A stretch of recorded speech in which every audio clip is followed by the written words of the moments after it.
pode um peixe vivo viver fora. Vamos lá. Pode.com. Pode. Ó, já estamos no ar, certo? Tá, E estamos aqui falando de Antônio Cícero, né? Cícero. Vamos continuar falando um pouquinho, Aldo, de Antônio Cícero, né? Porque Poeta, poema. a gente falando aqui, eu e a Aldri Anunciação, que é o nosso entrevistado de hoje aqui. Uma honra ter você aqui, Aldri, viu? A gente já quer bater esse papo aqui há um tempão, né? Mas o homem é cheio de coisa por esse mundo afora, cheio de tarefa, graças a Deus, né? Se desdobra em várias funções artísticas. E aí hoje a gente está podendo conversar aqui, nesse mês de novembro. Novembrão aí, né? Para deixar esse mês ainda mais poderoso, mais forte. A gente falando aqui de Antônio Cícero, né? Que há pouco tempo aí nos deixou de uma forma que faz a gente refletir tanto, né, Aldri? Quando a gente perde alguém assim de poesia, né? E quando eu falo de poesia, não é só quem escreve, né? Poesia, os atores, as atrizes, os cantores, intérpretes, todo mundo faz poesia, todos são poetas, né? Quando a gente perde um poeta, é como se um pequeno canal com outro plano se fecha, né? Porque os poetas, eles conectam a gente. É verdade. Com outro mundo, assim. O mundo objetivo que a gente tem é tão duro. E nós, poetas, a gente faz essa conexão, essa mediação, né? Essa imagem é bonita, né? Cada poeta abre, né, uma conexão que não é só para ele, né? Pra gente. É pra gente. Por essa conexão é que chegam aí as inspirações, as coisas, as poesias, as coisas que a gente precisa, e né? Ele, especificamente, ele tem um canal pop muito interessante, né? Ele tem a poesia dele que não estava na mídia pop das canções, mas as que foram para o universo pop estão aí até hoje, né? Você tem um canalzão que ele abriu aí. Verdade. Tá aberto, inclusive. Tá aberto, né? É a sensação que fecha, mas tá aí, né? Tá aí, né? Tá vivo também aí nas coisas que ele deixou, né? E, bom, Aldri, nossa conversa aqui é um bate-papo nosso, ainda bem que a gente se conhece há bastante tempo, né? É um perigo, né? Porque quando conhece há muito tempo, o papo pode ser tipo 6 horas. Exatamente, eu penso muito sobre isso. Já trouxe algumas pessoas aqui que eu conheço que eu fico, né? Tem que tomar cuidado para não ficar, né? Embora é interessante que a gente tenha um papo, né? Desses que faz parte da nossa cultura, que a gente também tem perdido muito, né? Assim, eu tenho 58 anos, você é bem mais jovem do que eu, mas eu ainda alcancei ir para a porta de casa no interior depois da janta, vai ali pai e mãe, e avô e avó, se for o caso, e as crianças brincarem ali. E ali também rolavam muitas conversas e contações de história. Então vamos começar por aí. O que você puder trazer assim da sua memória, da sua infância, né? Sei lá, sua mãe, seu pai, os parentes mais próximos, os amigos, vizinhos, para a gente entender um pouco esse território de onde você vem, né? Se eu consigo tirar uma memória, você falou memória, eu lembrei logo do João Velho de Brotas, né?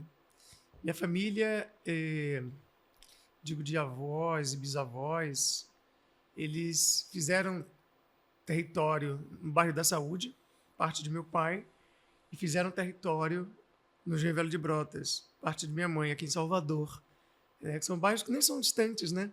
Isso explica até os dois terem se encontrado, meu pai e minha mãe. Mas quando você falou memória, eu lembrei do João Velho de Brotas.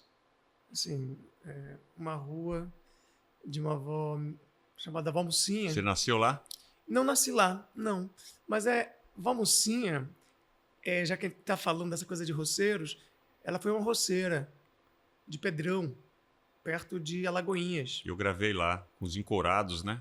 Os pedreiros, tem vários... É. Meu irmão sempre fala assim, um daqueles 19 encorados deve ser parente da gente. Dali, né? Mas, enfim, ela veio de lá, dessa região dos encorados, e eles eram todos roceiros, sei lá, 15 irmãos, e ela, chegando aqui em Salvador, ela despertou para a ideia de que ela consegue trabalhar para produzir um patrimôniozinho dela, e que da forma que eles estavam trabalhando na fazenda de Seu Alfeu, que falei o nome, mas enfim, eles não iam para lugar nenhum, então ela vai para Salvador, volta e começa a trazer os irmãos um a um, tirando da fazenda e levando para Salvador.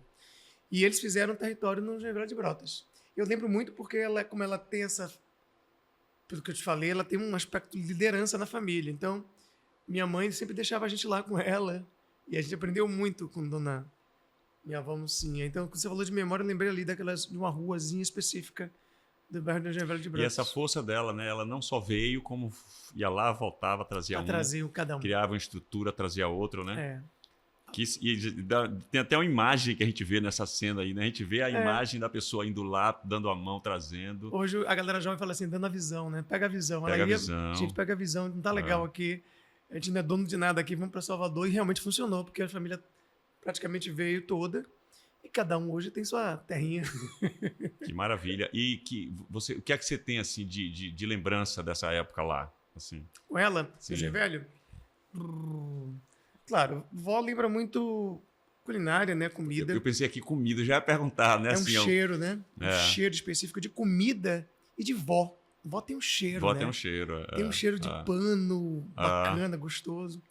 Então, a lembrança que eu tenho é da comida, que é incrível. Toda a família de parte de minha mãe tem uma mão incrível para cozinhar. Acho que até me prejudicou, acabei não cozinhando muito. Encontraram tudo pronto, né? Tudo pronto e também a É. concorrência é altíssima. Mas é o cheiro mesmo ali daquela casa dela. Cheiro e panos e... Nossa, que... Isso até que idade? Essa lembrança com ela, assim. Ela foi embora, eu devia ter uns 12 anos, 10. Que aí a gente vai pro Rio Vermelho, né? Já pro Rio Vermelho ali. E aí, para o Rio Vermelho, você já vai para aquela casa que nós éramos vizinhos, Já vai pra ali, que a cara. gente quase que se via de janela para janela ali, assim, né? Aquela casa ali, a gente tá há 44 anos. Que a gente ainda tem apartamento ali, né, Yolanda, que é na rua Lagoinhas, né, na rua E de, você vê que do Jorge fundo a Amado gente, mora. né? E essa aí é na janela, vocês estão naquela rua ali de baixo, É, que fica entre a Lagoinhas e o canal. Qual é o nome exatamente. da rua? Rua Juazeiro, Rua Juazeiro. que é paralela à Rua Lagoinhas. Sim, aquele lugar ali é maravilhoso, né? Eu acho muito legal. Então fale um pouquinho da sua memória dali. Você chegou ali com que idade? Ali, olha, na verdade foi entre 6 e 10 anos. Porque tava construindo a casa, aí ficava indo e vindo. Mas chegou entre 6 e 10 anos. Você ainda chegou muito mais cedo que eu. Já cheguei ali com 22 anos. Não, cheguei novo. Assim, eu praticamente cresci no Rio Vermelho, né? Foi meio louco sair de um lugar tipo Engenho Velho de Brotas e pro Rio Vermelho. Realidades bem diferentes, Jackson. Assim. Para criança foi bem... A rua é outra. A rua do Rio Vermelho, ela não é para criança ficar assim, tal, né? Hoje já é assim, mas na época também. Para você ficar assim de bobeira na rua, né? Carro passa, essa coisa toda. É, mais trânsito, né? Mais É, movimento. E a vizinhança era outra também, né? Tem histórias boas e ruins ali, né? Nessa chegada. A boa é que gurizada, né? A galera de infância do Rio Vermelho tinha muitas árvores no Rio Vermelho, né?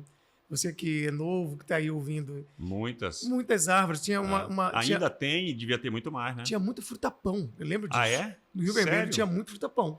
Eu acho que eu lembro de um pé de fruta-pão que eu via da minha janela, numa casa, na sua rua, só que você morava do lado de lá, do lado de cá, vindo mais para dentro. Eu acho que tinha, da sim. praia. É. Eu lembro de se não me engano, viu? Se não me engano, eu sou bom para identificar. Tinha um pé de fruta-pão ali.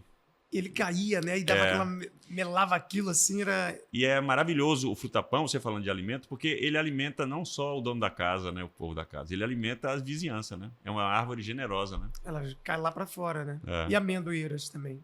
Tinham muitas. Muitas ali. Hoje não tem tantas, né? não tem Mas tantas, eu é lembro que verdade. Vermelho, na infância, para mim, tem esse lugar, assim, agorizada e pé de carambola. Nossa, tinha muita fruta. Eu tinha pé de carambola, eu pegava carambola de Dona Judite. Então, assim, as memórias boas são essas, assim, de turmas vivendo uma infância de rua Podendo subir em árvore, comer fruta em no árvore, Rio né? Vermelho, imagina. Quando você chegou ali, o Rio Vermelho já era um canal. Já era um canal, mas ele era ainda um pouco vivo. Tinha Guaiamum, não sei se você lembra disso. Lembro, a Eu maré. pescava Guaiamum naquele rio ali. Já vi Guaiamum ali. Na sua época, com certeza tinha mais. Né, Pescava quando você chegou. Guaiamum. Meu avô, ele chegou a pegar uma sucuri ali. Ali dentro? Foi. Ah, Foi doido, pegou uma sucuri. E o amigo dele, eu lembro que falou, na época que a gente chegou lá, isso me marca até hoje, que a gente pescava Guaiamum. Ele falou, mas eu já pesquei camarão aí. A gente pegava camarão para comer. Olha como os rios sofrem, né? E vão morrendo. Mas era um rio bacana, cara. um rio de maré, né? A maré Rio de enchia, maré. né? No Rio Vermelho ali. Uma praia histórica, né? Tem uma história ali do Caramuru, daquela coisa toda ali. Várias vezes eu passava por ali e eu sabia da maré pelo canal. Tinha horas que tava o canal bem cheio, que é a maré, né? Você sabe que eu já mergulhei, a gente mergulhou ali nessa Naquele. Foi terrível. Ou porque seja, já tava ainda era meio- possível, mas ainda era possível. Era ainda possível, mas era sujo. Então Mas a aí gente, é todo mundo ficou menino doente. solto, a mãe devia falar: você é doido, Aldri, não vá mergulhar nesse rio, todo mas mundo foi. como é que não mergulha, né? Mergulhou todo mundo, os 3 lá. Hoje é Então, possível, né? vamos fazer uma conexão com você, essa figura, o artista, porque falando ali do Rio Vermelho, desse lugar, eu lembrei que em algum lugar que nós nos encontramos, não sei se foi numa festa literária, a gente sempre se encontra, a gente conversa alguma coisa, você falou sobre uma história com Jorge Amado. Olha só, eu não tinha pensado em perguntar isso não, mas a gente está falando de um lugar que nós moramos ali, porque eu venho de Itabuna, né? De onde vem Jorge Amado. Tem aquela briga hoje, Ilhéus puxa para lá, Itabuna puxa para cá, mas depois de um tempo eu descobri que tudo era Ilhéus. Né? Itabuna era Ilhéus. Tem isso. Então, se você vê assim o mar, né?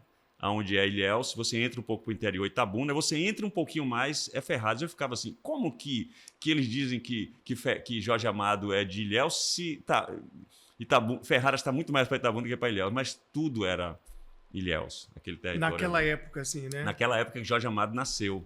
Então por isso Tudo essa era confusão, Ilhéus. né, às vezes. Aí eu venho morar em Salvador, venho morar vizinho a Jorge Amado, eu fico, que maravilha, essa pessoa que eu admiro tanto. E nessas ruas, você morou na rua Juazeiro, ali tem rua Itabuna, eu falei, eu saio de tão longe para vir para tão perto assim, né? E aí, Aldri, eu sempre tive uma alegria de morar perto de um escritor, né, na dimensão de Jorge Amado. Fala um pouco então assim como era para você, criança, morando ali, vizinho de Jorge Amado. Né? Cara, pra mim sempre foi muito mágico, assim. Eu tive uma mãe incrível, você conheceu. E ela falou pra mim, assim, olha, ali mora um escritor. Na minha cabeça, escritor era tipo jornalista, não era ficcionista. E aí o primeiro romance que eu li, assim, adulto, eu li aos 7, 8 anos. E foi o Capitães da Areia. Minha mãe falou, é esse cara. Porque eu falei, que escritor? Esse cara que escreveu esse livro. Que mora aqui Mora perto. aqui, jogou na mesa. Minha mãe era professora. Olha então que sabedoria dessa sua mãe, né? Como ela que cativou você, despertou. não mandei eu ler. Ela falou, ele mora ali em cima. Olha o livro aí. Olha só. E aí eu li esse primeiro romance. Claro, já lia histórias ficcionais na escola. Jardim 1, Jardim 2, alfabetização, já era alfabetizado. E eu li esse romance. Só que eu li, pela característica de escrita do Jorge, eu li como se fosse um jornal. Para mim era tipo um jornal que eu estava lendo. Ou seja, para mim era tudo verdade. E eu fiquei curioso porque minha avó, ela morava na Saúde. E sempre quando eu ia lá na Saúde, avó da parte de pai, né? Família Saúde, Javelho de Brotas. Ela ia para o Tabuão comprar coisas. E tinha umas coisas no Tabuão no livro. Então, tudo que falava da cidade que eu conhecia, para mim, com 8 anos, era tipo, caramba, Tabuão. Eu sei onde é Tabuão. Que maravilha isso, né? E aí eu comecei a questionar isso na minha cabeça. Tipo, que história é essa? Porque o lugar existe, Tabuão existe que minha avó me leva. Mas eu não vejo esse Volta Seca, Pedro Bala, as pessoas... Que isso? Foi meio confuso para mim. Assim, para quem não conhecia... Não sabia que o ser humano poderia abstrair-se criando ficções. Então, cara, eu nem falei com minha mãe, eu fui lá na casa dele. E essa história é bonitinha, eu já contei algumas vezes. Eu fui na casa dele, bati na porta com um livro na mão, tirar satisfação mesmo, assim, tipo, dizendo, olha, eu conheço, tá bom. Com quantos anos você? Eu tinha 8 anos. 8 anos, tipo assim, minha cara. Eu não lembro, assim, 8, 9, Sim. eu bati na porta e falei, eu moro, tipo assim, eu sei que o senhor está mentindo. Não Que tem maravilha. lá. Claro que não era nesse lugar de mentira, mas eu queria entender melhor. E ele me ouviu, ele me recebeu. Na primeira vez ele não estava lá. Na segunda também não. Na terceira ele estava. E aí ele sentou, conversou comigo. Mas ele foi tão generoso, ele não virou e falou assim, olha, eu criei tudo isso, a rua que você vai com sua avó existe, Tabuão, vende lá tecidos, mas não, ele não falou nada disso. Ele só ouviu. E aí fez uma carta e falou, olha, peça a sua mãe para te levar para essa senhora que ela vai te explicar um monte de coisa. Só falou isso. Paz, que maravilha. E aí eu fui na casa de Neil Spencer, né? Fui para Neil Spencer. Ele estava até escrevendo um livro na época que era o Sumiço da Santa. Ele até pegou meu nome de emprestado, o nome da protagonista é a Dalgisa da Anunciação. A Dalgisa da Anunciação. Olha só. Aí eu fui lá na casa de Nilda. Eu lembro de Nilda enorme, assim, enorme, grandona, botando óculos com a cara assustada, lendo a carta. Foi Jorge? Eu falei, foi o seu Jorge. E aí, na carta, ele pede para ela me levar para ensaios, para mostrar o universo de cinema.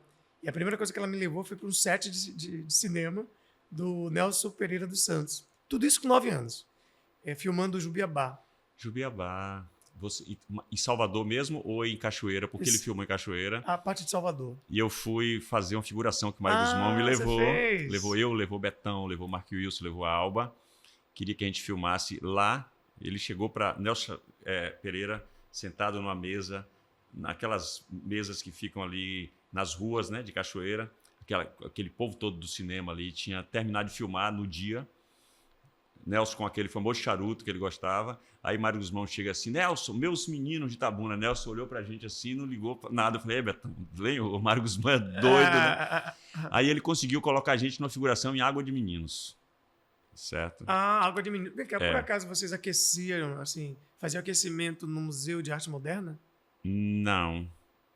Não, né? Não. Tá, Para o filme, você fala. Para o filme. Porque Não, Nilda me levava não. várias vezes para lá. Era onde ela me achava seguro levar uma criança, parece.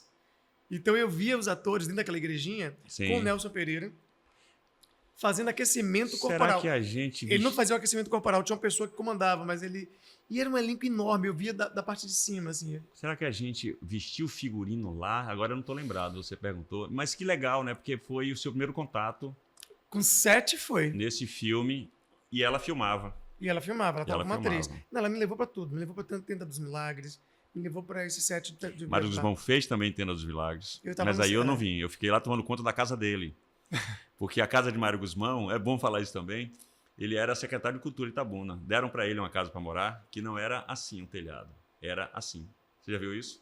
Não. Quando chovia, Uma cumieira ao a contrário. cumieira ao contrário. Quando chovia, essa calha aqui não dava conta, depender da quantidade de Claro, chuva. porque enchia, né, de água. Então, entrava por aqui e caía por dentro. E Mário Guzmão usava muito couro de bicho no chão, que ele gostava de andar descalço.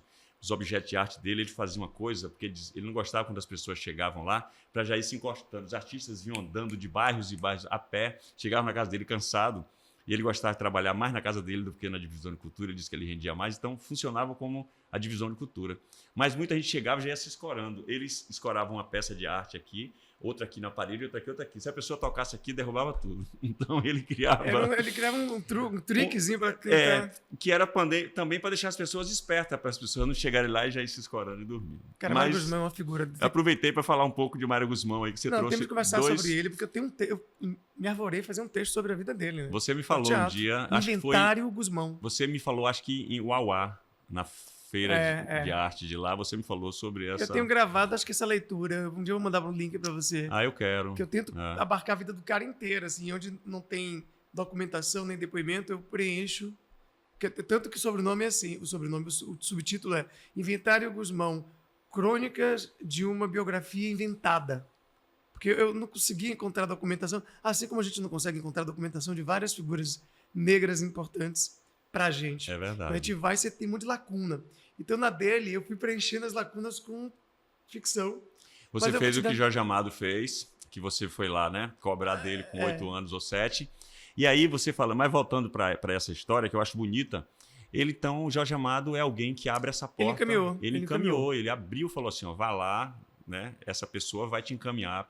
Ou seja, não só... Porque você não foi pedir isso a ele. Ele que percebeu. Depois ele aguçou. Porque aí depois com Nilda, vendo tudo isso, entendendo o que era ficção e realidade, que realidade era a gente ficção estava lá e a gente fazia essa mistura, eu entendi que... Eu gostei desse barato, né? A gente mistura a realidade com ficção. Porque a gente é real e está dentro de uma história ficcional. Eu pirei com isso. Pirei mesmo. Depois de 2 anos com Nilda, por isso que eu chamo ela de minha madrinha. Ninguém sabe, mas eu chamo ela de minha madrinha, porque ela me encaminhou. Ela que me pegou no braço. Ela me largava no set, assim, falava, no final a gente se encontra aqui. Ela fazia um ponto de encontro e me deixava no parquinho. Deixava solto, mas marcava um compromisso. Teve lembro de uma gravação agora no Museu de Arte Moderna. Museu de Arte Sacra. Então, quando eu tinha lugares seguros, assim, porque eu era criança, né? Ela dizia, olha, pode ficar à vontade, no final de se encontrar aqui. Sabe, quando tinha muretas. Então, eu gostei daquele barato. E aí, fiquei 2 anos com ela e não atuava nem nada, só 2 anos vendo. Olha que bonito. Eu tive o privilégio de só ficar 2 anos sacando a maluquice dos caras, que gritava ação e aí o povo começava a fazer, corta. Eu não entendia qual a diferença de uma coisa para Uma outra. coisa e outra. Porque falava ação, eles ficavam conversando. Corta também ficava conversando. É. Eu fui entendendo esse jogo com ela. O que é que ação é essa e o que é que corta? Corta o porque quê? continua Você continua. falando, né? Corta, mas, pô, legal, e aí, bacana. Cara, e eu você lembro ali? de eu pensando sobre isso. Que maravilha. Quando eu saquei o que era, eu voltei para ele. Para Jorge Amado. Agora, eu voltei para ele pedindo uma coisa absurda. Eu falei, cara, eu entendi. Você escreve livros, cria história, misturando aí quem é verdade e quem não é. Vamos fazer um livro juntos? Maravilha! Eu pedi a ele fazer um livro. Você nasceu para isso mesmo, não tem jeito com isso. Tímido, eu não 9 era ou 10 tímido. anos, né? Por aí? 9, porque assim, tudo aconteceu dos 7 até os 10. Aí E eu aí? pedi, cara, ele falou, eu E lembro, ele? muito tranquilo, falou, olha, Alder, livro cada um escreve o seu, é uma coisa muito pessoal, eu lembro dessas palavras assim. Só que no final ele falou, olha, eu posso te dar um título, porque eu queria um título, mas a Record, a editora, não aceitou meu título. Eu acho um título tão bonito. Eles mudaram, o título vai ser outro, ia ser, ele falou, Sumiço da Santa. Eu vi, ele falou, vai ser o Sumiço da Santa. Mas não ia ser Sumiço da Santa. Ia ser esse nome que eu te dou de presente. Aí ele me deu. Só que eu nunca digo esse nome para ninguém. Ah, que maravilha. Eu não escrevi o livro até hoje. Obviamente, eu não Sim. virei escritor dali. Eu virei ator. E aí eu fui virar escritor, sei lá, 10, 15 anos depois, sozinho, para mim mesmo, depois que comecei a publicar coisa. Mas eu tenho esse título guardado na minha memória. E eu sinto como obrigação fazer esse livro alguma hora, porque foi o Jorge Amado que me deu o título. Que maravilha. Que ia ser o título do Sumiço da Santa. Sim. Né? E aí já tem várias histórias até chegar aí nesse livro, né? Quer dizer, o nome do livro já tem uma história para... A história não chegou até hoje na minha cabeça, mas o título já está pronto. Sim, então daí você falou aí agora que daí você começou a ser ator. Não começou... Primeiro veio o ator? Primeiro foi o ator, porque Nilda, né? Eu estava colado com uma atriz. E aí ela virou a minha referência. Eu quero ser como essa mulher aí. E ela entrava, eu vi ela entrando e fazendo. Vi várias cenas dela. Ela ensaiou uma peça, não vou saber qual. Era Santo Antônio, Teatro Santo Antônio, não é isso? Teatro Santo Antônio, na Escola de Teatro. Que hoje é o Martim Gonçalves. Gonçalves. Galera da geração Z, Martim Gonçalves, mas antigamente era Santo Antônio. Quando eu estudei lá, 89, 90, 91, Era Santo Antônio. era Santo Antônio. Era bonitinho, né? Era Quando mudou lindo, o nome, eu gostei da homenagem, É. mas eu fiquei pensando, pô, Santo Antônio. É. E, aliás, passei anos dizendo Santo Antônio. Então ela me levou várias vezes para ensaios de peça. Eu quero cruzar os anos que eu estava com ela. Se eu não me engano, ali era 87, 88, 89, para ver qual era a peça que ela fez. Porque eu via ela atuando com um monte de gente, não lembro se era o Wilson. Você viu o ensaio e viu a apresentação. Eu vi o ensaio, não podia Só ver. viu, só viu o ensaio. E só vi uma vez ou duas. Sim. Só Com ela, que ela com te ela. levava. E Só via porque era com ela. Era com ela. E olha a minha paixão era tão grande que eu entrava, Jacques, tava 3 pessoas em cena, só ficava olhando para ela. Olha só. Eu ia pra lá, a cena tava rolando lá e eu ficava olhando Nilda lá. É como se eu precisasse olhar para ela. Pra ela. Eu não tinha a visão do espectador que vai ler a peça ou vai assistir. Para mim era ver a Nilda. Você Aquela fica- figura encantada, aquela atriz fantástica. Que interessante, porque é o seguinte, você, através da literatura, que a sua mãe, olha, esse cara aqui, Largou mora a mesa. aqui, que escreve isso aqui, né? Tá ali ele. Aí você vai na casa dele, ele te Indica pra indica uma figura, escreve, então me leve para ela isso aqui. E aí você conhece a atriz. Existe ator e atriz sem literatura? Cara, acho que não tem, não. Mesmo que não fale a Não, palavra. Vamos expandir esse conceito de literatura. Exatamente. Não é a literatura da Academia Brasileira de Letras, Sim. não. Que é genial, né? Mas é expansiva, assim. Mesmo que não tenha uma palavra, a encenação. Cara, tem uma literatura, né? Hip hop é literatura. Cordel já é constituído, inclusive, mas tudo que tem oralidade, para mim, tem literatura. Porque as palavras, agora quando eu escrevo, eu percebo mais. Elas surgem antes da escrita. Antes de você jogar no papel. A frase você cria aqui, entendeu? Se ela não foi pro papel, ela vai deixar de ser uma frase? Não. Não. Então é literatura. Você tem uma ideia, ela não vai. Quem tá aí agora pensando, pô, eu queria tanta poesia, não escrevo. Tanto que Você você tem já um é. título de um livro aí na sua cabeça que ainda não foi pro papel, né? Não que, foi, pra mim já é uma que Jorge literatura. Amado te deu aí de presente. Então, eu acho que ator, atriz são literatos, sim, no sentido menos clássico, mas expandido. E quando você começa a brincar mesmo com o teatro ali, botar na Pô, Jackson, pele aí. é muito cedo. É muito cedo porque eu tava com o Léo em casa agora, a gente descobriu um escrito. Porque quando ele falou que cada um faz o seu, eu comecei a fazer um romance. Sim, eu comecei a fazer. Eu pegava o caderno, ele datilografava e colava assim, e ia botando a numeração por trás. Eu tenho esse material. Eu me arvorei a fazer um romance ali. Então, na vida começa ali mesmo. Com 10, 11 anos eu começo a escrever. E olha só, o assunto era racialização. Cara, que maluquice. É mesmo?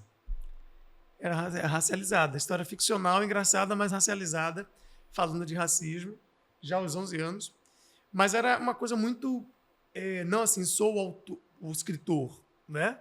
Porque para mim escritor seria somente se eu publicasse o livro. Como o Jorge falou, cada um publica o seu. Como eu não publiquei, eu nunca me considerei escritor.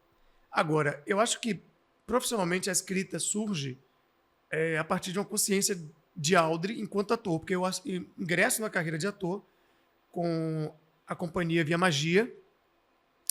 Antes de entrar na faculdade, curso livre, eu fazia Via Magia. Via Magia, a escola de escola Rô e Rui. Isso. Mas você entrou ali para estudar? E aí que você entrou na companhia ou não? Não, ao contrário. Eu nunca participei da escola. E era aberta não só para quem era aluno, não é isso?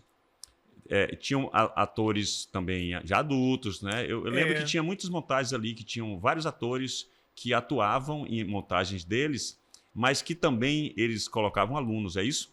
Alguns alunos, eles botavam alguns alunos, mas também tinha um grupo jovem do Via Magia que eram de alunos. Sim. Quando eu entrei no grupo Via Magia de jovens, digamos que 80% eram alunos. Paquelê, Laila, era uma turma que... Laila Garran, acho que eles eram da escola, se eu não me engano. Eu, Wagner Moura, também tem não sei se Paquelê era da escola. Tinha uns 3 que não eram. E esses 3 entraram por quê? Assistiram a peça, ficaram próximos dos atores. Lá mesmo, na Via Magia? Lá na Via Magia, no circo. Circo, que eles chamavam de teatro de lona ou teatro de pano, que é um circo, né? E aí o Rui César percebeu essa vontade da gente, falou, entre no grupo. Que era um grupo de alunos, mas eu entrei nesse lugar, assim, não era aluno do Via Magia, mas entrei no grupo, né? Uma escola maravilhosa, já começa por esse nome, né? Meus filhos estudaram lá. Assim. Foi, né? E eu tinha acesso ali, eu tinha uma culpa porque eu ia comer uma merenda, que eu ficava esperando eles, eu comprava uma merenda natural, sabe, umas coisas assim maravilhosas tinha ali, e às vezes eu ficava com culpa, como se eu estivesse comendo a merenda de alguém, mas não, porque às vezes eu levava uma quantidade que sobrava. E via muitas coisas ali que eu ficava olhando, essa escola está produzindo, né, preparando pessoas para terem argumento. Eles tinham aquela meia horinha depois da aula que eles brincavam ali, jogavam bola e tal, jogavam basquete, vôlei, enfim. E quando a gente chegava para buscar, a gente dava um tempo que era o tempo deles. E ali eu via, às vezes, conflitos e tal, com cada argumento que eu falava, rapaz... Entre jovens ali... Entre as crianças, sabe? Né? Os cabeções ali de argumentar um com o outro, e é uma coisa da educação lá da escola que era assim, se defenda, ou seja... Não é se defenda na porrada. Não deixe ninguém lhe bater argumente. Também. Mas se defenda no argumento. E eu vi coisas belíssimas ali, além das apresentações do teatro. Vou aproveitar para dizer uma coisa que é maravilhosa. Eu vi Mariane de Castro pela primeira vez ali, antes dela fazer sucesso, cantando de pé no chão, igual Clara Nunes, que eu falei, essa mulher é um escândalo, né? Por causa do filho dela, que estudou ali, né? A Via Magia. Então, assim, aproveitando para falar, porque são escolas que são escolas, né, de arte, da vida, de tudo, né? Eu vejo os nomes que saem dali, né? Laila Garran. Fernanda Paquelê. Pois é. Wagner Moura. Você, que passou por ali também, não estudou, mas... né? Não estudei lá. Quer dizer, não estudou, mas estudou, porque você... teatro lá, ali era um estudo, né? Uma turma, Marília Cunha, nossa, é muito bonito. Mas Sim. ali eu vou para a escola de teatro, né? Curso livre. Então ali é com que idade? Ali 15, 16, 17. Já tá ficando, né? Adolescência. E aí você vai para onde? Para a escola de teatro? Aí quando eu faço 18 anos, Para cursar? Para cursar o curso livre. Eu conhecia já a escola por causa da Nilda. Aos 8 anos, 9 anos, ela me levava para mostrar ensaios, alguns. Eu conhecia a escola. Com quem você pegou o curso livre? Porque cada ano era Paulo Cunha. Paulo Cunha. Paulo Cunha. Cada ano era uma pessoa Era uma diferente. pessoa. Não sei se era exatamente uma regra ou mudava de quando em quando, né? Mudava de quando em quando. Acho que o Paulinho pegou uma temporada de 3, 4 anos, assim. E ali que começa a surgir mais a vontade de escrever e mostrar. Porque quando eu termino o curso livre, Claudinho, poxa, Aldo, você é tão bacana. Aí, bacana o que ele quer dizer. Não, você é bom mesmo, você é bom. E aquela autoestima dizendo assim, será que eu sou bom mesmo? Não, você é muito bom. Eu queria botar você como protagonista de algumas coisas aqui. Mas deixa eu te dizer uma coisa. A dramaturgia é muito cruel com pessoas como você. Ah, você como, Paulo? Pessoas negras. Não tem protagonistas negros. Não tem personagens com profundidades e negritude. Eu acho que você poderia fazer personagens incríveis assim, sabe? Paulo Cunha, Ele olha, falou isso. figuraço, né? Falou Assim, isso pra mim e provocou não é muito. à toa que é quem é Paulo Cunha, né? Não é à toa. Eu pensei muito, por que a gente também não é disruptivo com as dramaturgias, né? Mesmo que não tenha negritude lá, porque não traz. Hoje a gente está fazendo mais isso. Eu fiquei pensando um monte de coisa. Eu tinha 18 anos, 16, 17, 18. Já estava muito pensativo, assim. E eu já tinha escrito um romance, né? Aquele com 10 anos de idade que ele falou, cada um faz o seu. Eu pensei, cara, se não tem dramaturgia para preto, eu pensei na época, será que eu faço, então? Eu não conhecia o Abdias, que já tinha dramaturgia negritude. Esses lugares, assim, academia, eles meio que não estão, na época, né, mais ainda, não estão com os nossos elementos negros mais... que tem mais contato com esse mundo ocidental. Existia já uma dramaturgia preta, sim. Não tinha era espaço. Não tinha, não divulgado. Talvez o Paulinho não tinha acesso a isso, porque ele estava no universo da academia. Na época, a academia hoje está muito mais expansiva. Mas na época ela era fechada. Não tinha texto de pessoas negras na escola. Hoje, até um texto meu tem lá para fazer. Para entrar na universidade, você tem que ler um texto do Aldre. Mas na época não tinha essas figuras. Eu não conhecia Abdias, não sabia quem era. E aí, quando eu ouvi Paulinho falando isso, eu tive a sensação, caramba, então eu vou escrever. Porque tem muita história para contar. E aí você fala que você começa a escrever a partir do teatro. E o que é que você pensava e o que é que você começou a escrever? Era uma escrita para teatro? Já começa assim? Era para teatro. Ou seja... Aquele romance, como criança, era o Aldo tentando imitar o Jorge. Eu li o Capitães. Que maravilha. Eu tentei imitar o cara. E um dia eu quero publicar, eu quero ler aquilo e imprimir direitinho, porque está racializado. Então é para teatro. A linguagem da minha escrita é literatura para teatro. Porque eu vinha da Nilda, do Via Magia, Rui César, Rô Reis, escola de teatro, curso livre. Então eu começo a escrever mais diálogo. Eu era um dialoguista, vamos dizer assim. Eu ia direto no diálogo. Minha história não era assim, um dia chegou... Não, já ia, bom dia, como você tá? Tô bem, e vai. Que maravilha. Era já dialógico. Fala mesmo no personagem, né? Acho que o Namíbia surge assim. Surge totalmente já é o personagem diálogo. falando. E é interessante essa trajetória, porque você vai lá conhecer como é que como é que essa pessoa pode falar, né? Porque, né? Você vai conhecer como é que é ele Exatamente, ali, vivo, e aí vem uma fala. Que fala é essa? Você falando agora que eu estou percebendo. Né? Então essa é uma escrita que surge de dentro de um ensaio, de uma coisa, de uma vontade de falar e de uma provocação de um cara que diz, olha, não tem texto para você. Você se colocou primeiro no lugar da personagem, assim, né? É isso que você fez. E aí você mesmo deu a fala para esse personagem. Exatamente. Quando ele perdeu a fala, que é quando o Paulinho diz assim, não tem. Eu falei, como não tem se eu estou agora preparado para fazer? Estou com o corpo pronto para expressar. E aí eu fiquei pensando ao mesmo tempo as minhas histórias, né? Assim, as histórias da minha tia, da minha madrinha, da avó Mocinha. A sua avó que foi lá buscar o povo de Pedrão para trazer para cá, porque lá não tem espaço para se desenvolver, para se expressar e tudo, né? Ela veio para cá criar esse território, né? Você falou uma coisa bonita que, assim, acho que o ator mais mais eles, né? E atrizes, a gente faz o que a gente faz porque a gente escuta bem. A gente gosta de ouvir as histórias, né? Eu acho que talvez seja por isso que me deu vontade de atuar, talvez. Ouvir essas histórias da minha avó. Olha, vamos trazendo um a um. Por quê? Porque tinha esse conflito. Olha, conflito, é drama total, né? Total. A gente ouve muito bem E para dar voz, né? a da voz. Que é o que você faz. Você começou a escrever para dar voz aos personagens que você queria fazer que não tinha voz. Gente, está sendo terapia aqui. Não é? Mas é. Não eram mudos. Por que eram mudos? Por que não, né? Eu estou já lembrando de Torto Arado aqui, que tem um personagem que é de uma beleza. É uma metáfora incrível que tá E matando. no espetáculo ela se apresenta de um jeito que eu chorei assim quando eu vi. Que ela fala da literatura da cabeça, né? As palavras estão aqui dentro. E ela quer falar, a Belonise, ela fala, é muito bonito isso. Só de falar eu já me emociono aqui, porque é muito É bonito. muito bonito.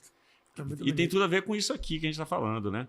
Então, que maravilha essa sua trajetória, porque assim, é interessante quando eu assisto Namíbia Não, que é a sua escrita, é uma escrita de quem conhece a carpintaria do teatro. Você primeiro foi lá conhecer como é que a coisa funciona. É tipo, por exemplo, assim, né? Embora são escritas diferentes, Cláudio Simões. Cláudio Simões fez teatro como ator, né?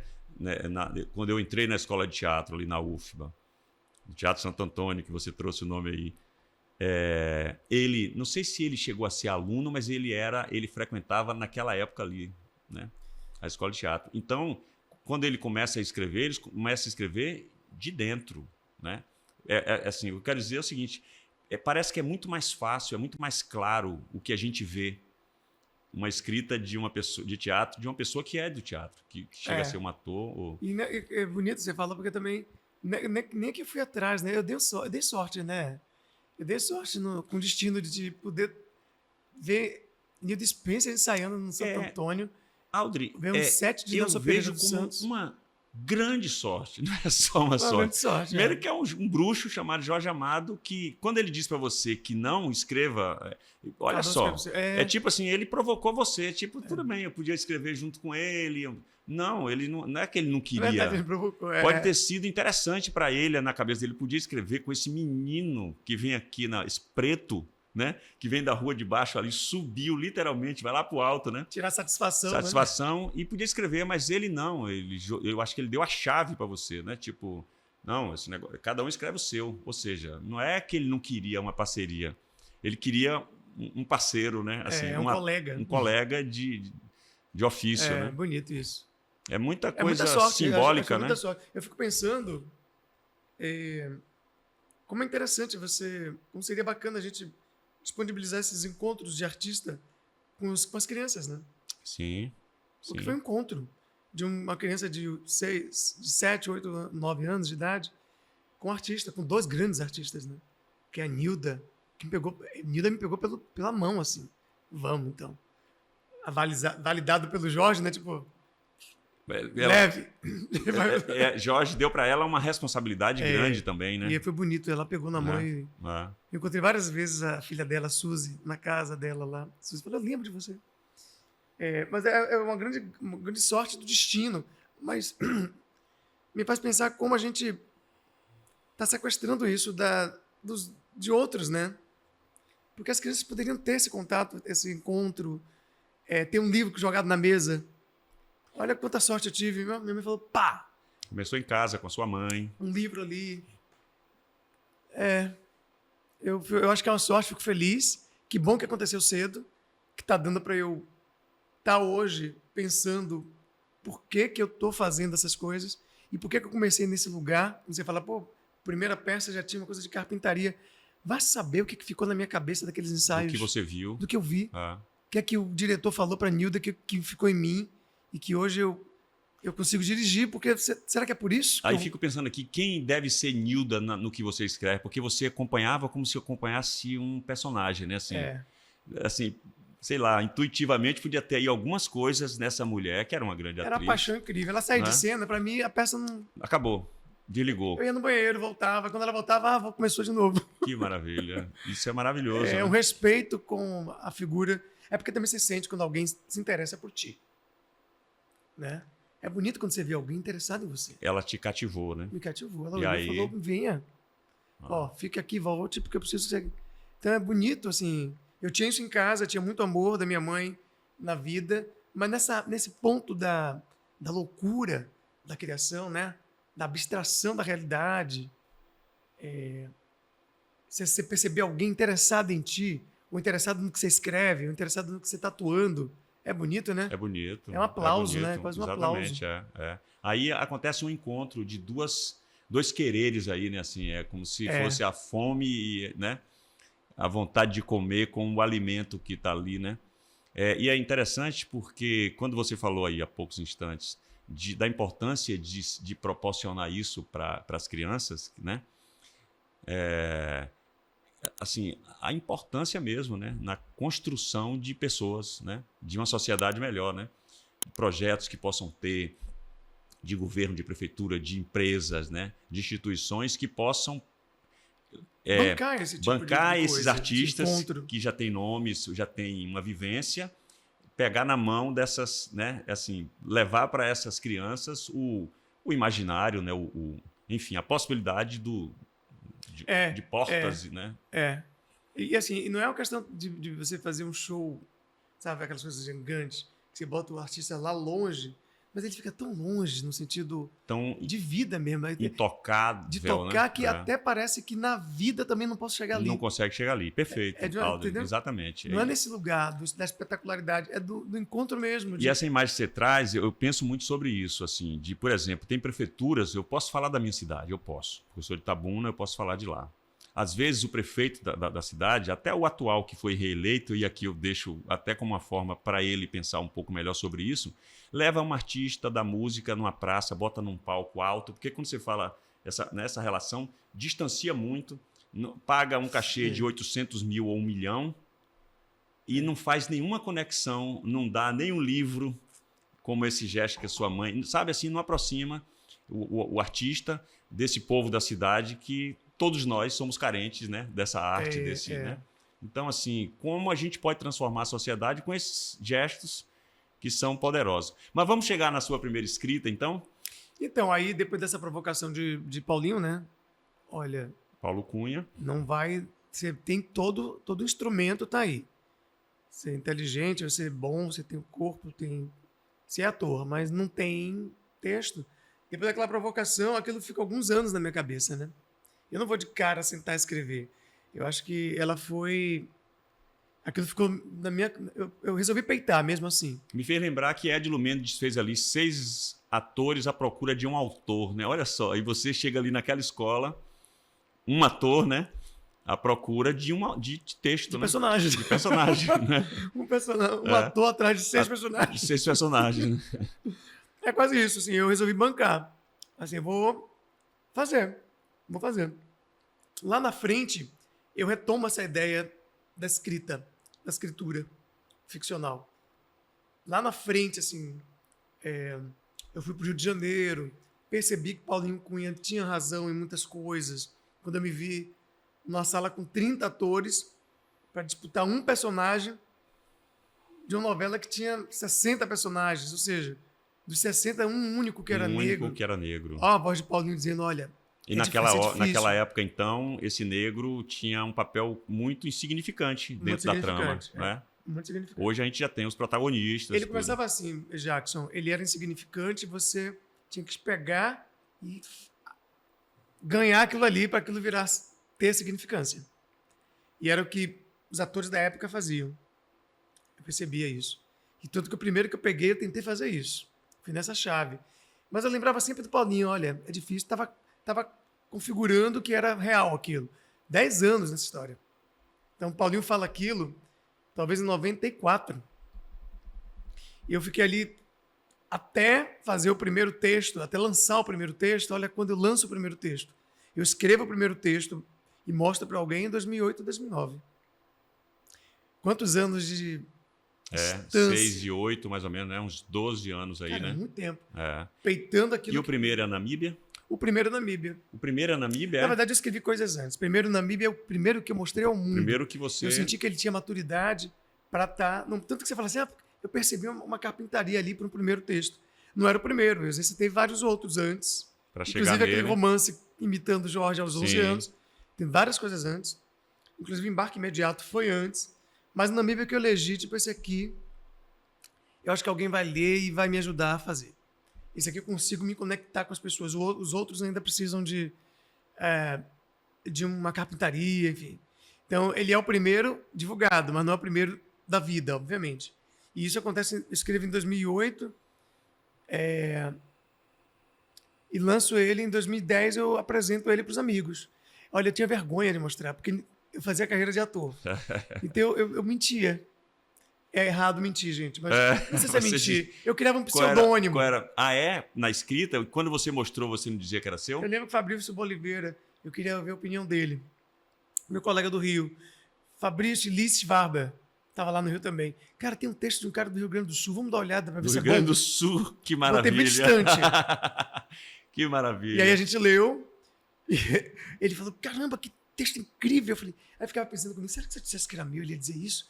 É incrível o texto, tem que montar. Se eu não fizer, alguém tem que fazer. Liz assustada, alguém tem que fazer. Uma euforia, que eu fiquei com vergonha de deixar aquela mentira ali. Sim. Aí eu falei, Aí gente, você- senta aqui. Esse texto eu escrevi, aí silêncio. Como assim? Você, né? Aí muda tudo Silêncio também, né? mesmo. Ah. Fabrício pegou, acendeu um cigarro e foi pra varanda fumar. Liz ficou no cantinho, assim. Eles, não sei, é como se eles mudassem assim. Então esse cara não é só ator. Foi bonita a reação deles, assim. Mas eu fazia isso com todos. Lázaro também, a primeira vez que ele leu, ele não sabia que era... Você não disse que era seu a princípio e depois disse. Quem montou primeiro? Lazinho, quem fez a primeira leitura dramática, que aí se você pensa a leitura dramática como montagem, foi a Eunice Agé, Fernanda Júlia, num festival de FIAC que estava querendo ler textos inéditos. E a gente fez uma leitura e um debate. Foi ótimo para mim, inclusive mexi no texto depois. Agora, a montagem mesmo foi o Lázaro. Foi a primeira direção dele, primeiro texto meu montado. Você atuando. Eu atuando com o Flávio O Baurac. Flávio Baurac foi o que eu vi no Teatro Castro Alves. Foi. Direção de Ali, Lázaro. Ali eu entendo assim, o autor que estava escondido, o escritor que estava escondido desde os 11 anos, pensou, dá para eu mostrar as outras coisas que eu tenho.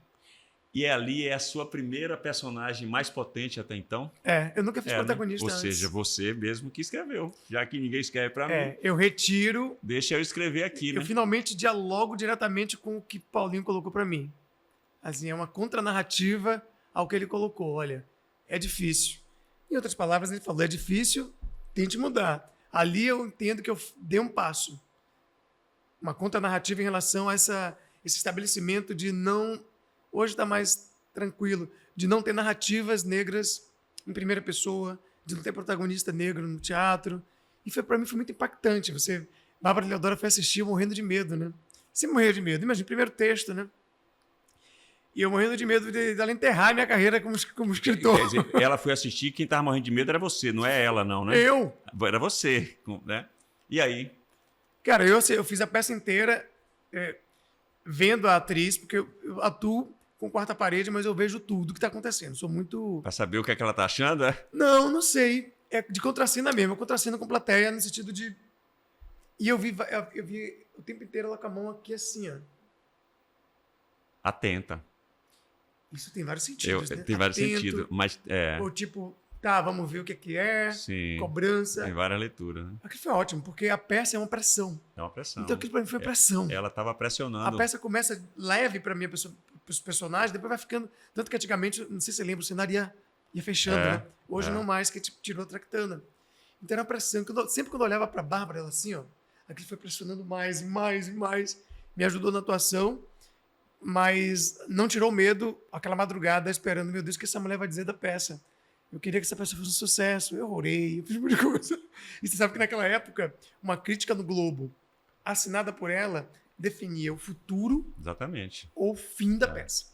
Muita Isso é gente, real. Hoje em dia antes não, mas- de assistir uma peça, lia a crítica de Bárbara Leodoro Você para sabe saber disso. se ou não. Né? Ela às vezes derrubava Ah. carreiras. E é interessante porque tem uma frase dela que eu gosto, que ela fala que atuar é estar com uma pedra no sapato. Ela era a pedra no seu sapato. Ela era!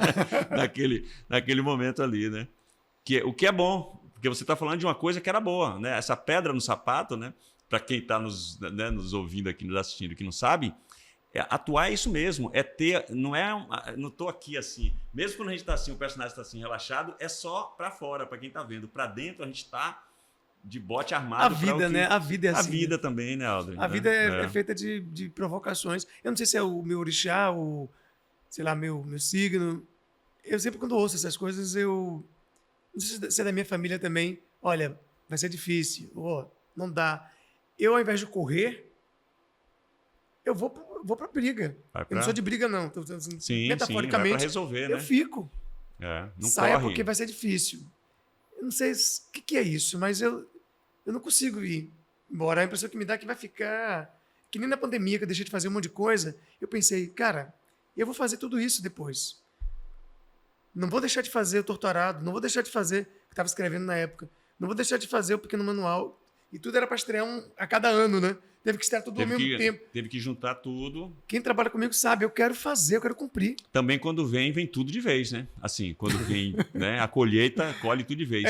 Como é que vai, então? Como é que você convive com esse ator, com essa escrita? Qual é o tempo de cada coisa? Como é que você administra isso? Porque atuar, a gente sabe que quando a gente, né, pisa no palco ali, a gente não quer deixar de fazer. Você pode até dar um tempo aqui, mas você quer, né, tem uma coisa ali que chama... Escrever deve ser algo semelhante, né? Como é que é a convivência dessa escrita e dessa atuação, assim? Cara, é meio esquizofrênico para mim, porque a gente é múltiplo porque a gente quer sobreviver, né? Vou falar, o talento múltiplo vem da necessidade. Porque se não der certo uma coisa, tem outra. Você sabe disso. É o desdobramento, né? Você tem que, vou trabalhar aqui, mas também vou trabalhar ali. Vou capinar, mas também vou pintar. Eu tô aqui num podcast, né? É bacana estar aqui conversando com você, é bacana. Mas é um desdobramento dessas... do que a gente pode ser quando a gente é de teatro, né? Eu não seria não estaria aqui conversando com você se eu não fosse uma pessoa de teatro. Cara, você é um grande comunicador, né? Você que está dizendo, Aldo. Não, você é um grande comunicador.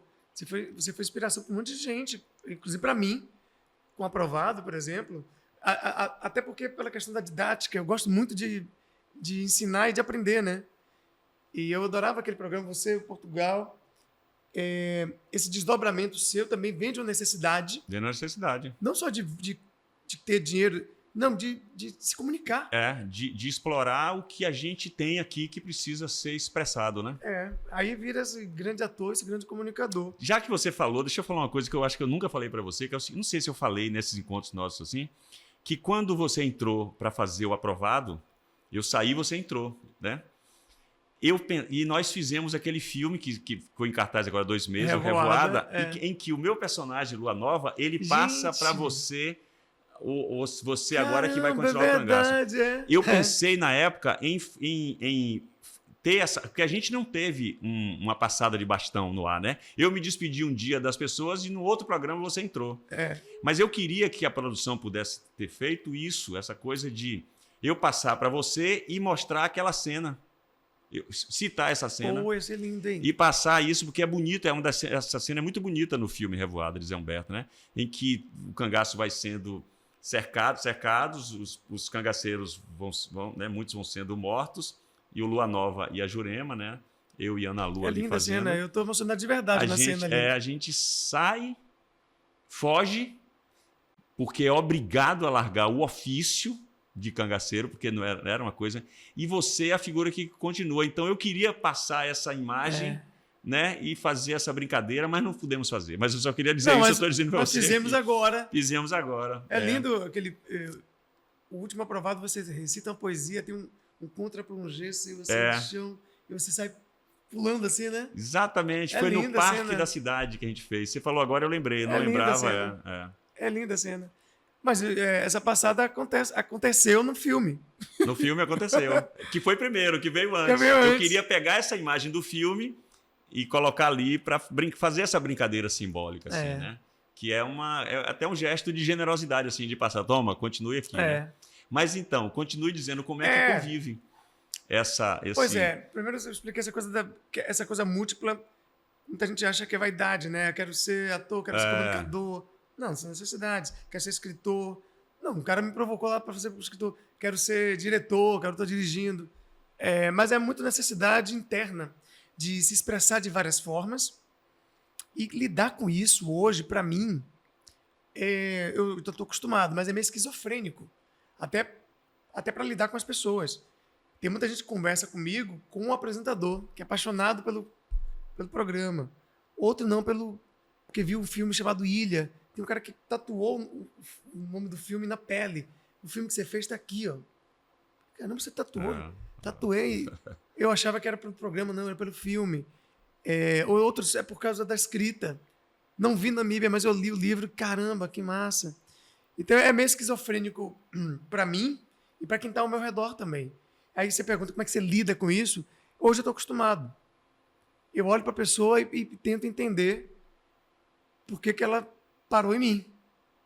Não vou chegar assim já... ele viu o meu programa.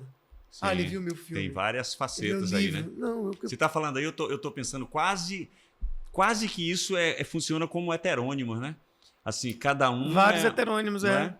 Poderia dar nome para cada um, né? Porque o Fernando Pessoa, ele tinha aquela necessidade, né? Eu estava lendo uma época que ele, com 5 anos, parece que a família dele foi morar na Inglaterra, e ele já tinha... é onde ele começa a criar os heterônimos dele. Na minha cabeça, Audrey, ele criou os heterônimos dele porque ele não achava pares para ele dialogar. Pares que eu digo assim, sabe assim, figuras que compreendesse da altura dele, né? Daquele tamanho dele. Ele é tão grande que ele se desdobrou. Em vários, né? Em vários, para ele começar a dialogar. De alguma maneira, você faz isso também. Porque você procura, você se encanta pelo teatro, quando você chega lá, Paulo Cunha fala, não tem, você vai ter que escrever, né?